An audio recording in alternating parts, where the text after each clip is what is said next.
যখন দেখবেন বৃষ্টি হচ্ছে তখন দোয়া করবেন, দোয়া কবুল হবে ইনশাআল্লাহ। দোয়া করার আগে একবার বলবেন আলহামদুলিল্লাহ, কমপক্ষে একবার বলবেন আলহামদুলিল্লাহি রাব্বিল আলামিন, একবার কমপক্ষে। মানে প্রথমে আল্লাহর প্রশংসা করবেন, তারপর একবার দরুদ পড়বেন আল্লাহুম্মা সাল্লি আলা মুহাম্মাদ ওয়া সাল্লিম, তারপর হাত তুলে দোয়া শুরু করবেন। বৃষ্টি পড়ছে, দোয়া শুরু করে দেন, দোয়া কবুল হবে ইনশাআল্লাহ। আজান দিয়েছে, আজান এবং একামতের মাঝখানের সময়টা আছে, এই সময়টা কাজে লাগান, দোয়া কবুল হবে ইনশাআল্লাহ। নামাজে দাঁড়িয়েছেন, সেজদায় গিয়েছেন, সেজদায় দোয়া করেন, দোয়া কবুল হবে ইনশাআল্লাহ। প্রশ্ন করে অনেকে যে ভাই সেজদায় কি বাংলায় দোয়া করা যাবে? হ্যাঁ যাবে, যদি আপনার নামাজটা নফল নামাজ হয়। কোন নামাজ হয়? ফরজ নামাজে করবেন না, নফল নামাজে করতে পারেন ইনশাআল্লাহ। সেজদায় বান্দা আল্লাহর সবচেয়ে কাছাকাছি থাকে, এই সময়ে বেশি বেশি দোয়া করতে রাসূল সাল্লাল্লাহু আলাইহি ওয়াসাল্লাম তাগিদ দিয়েছেন।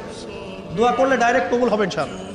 পিতা মাতার খেদমত করে দোয়া করেন, দোয়া কবুল হবে ইনশাআল্লাহ।